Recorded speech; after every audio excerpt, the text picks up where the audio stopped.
back again. So this is about readiness, and are you ready to accept? Can you fathom being the most? Can you fathom being the being that creates it all? Can you fathom being the Almighty? Can you fathom being the God of the universe?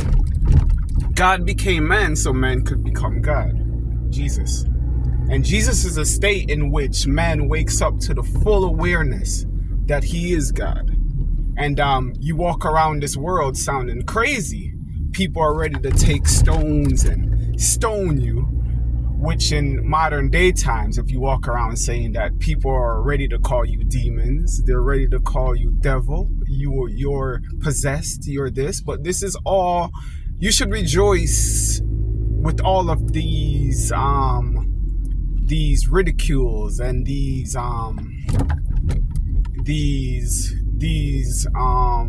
offensive callings, because this is expected. This is actually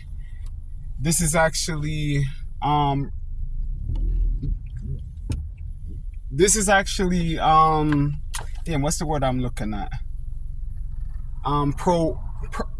Prophetic. I don't know. It's prophetic. This is to happen. You understand? And this is to be expected.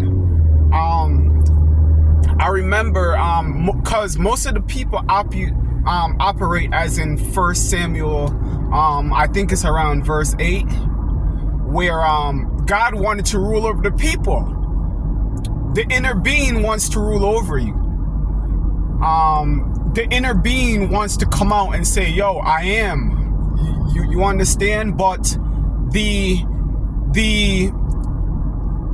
traditional ties to who God is, the outside God, is not ready for that.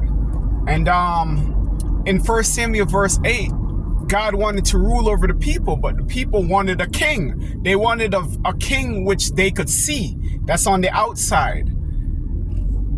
You understand? They wanted a tangible king. They couldn't conceive of them being the operator. They couldn't conceive of them being the I am. They couldn't conceive of them being God.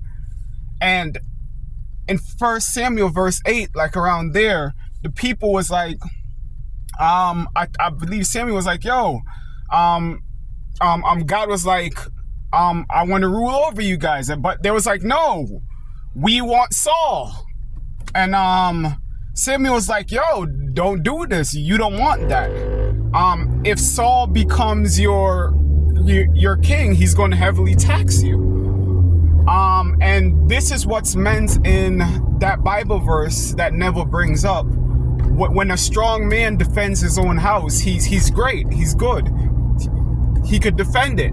But when he gives up his power to one that's stronger than he, which is when you put your I am, or when you put your God on the outside, when you give that power up, that person overtakes your house and divides your spoils.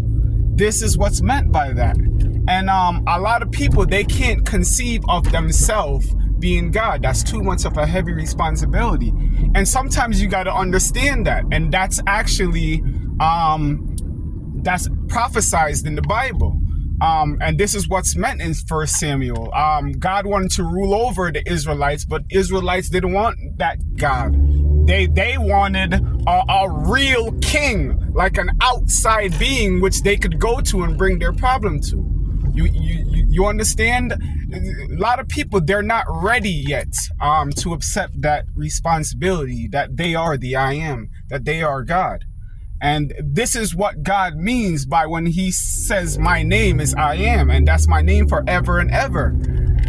You understand? Everybody is an I am.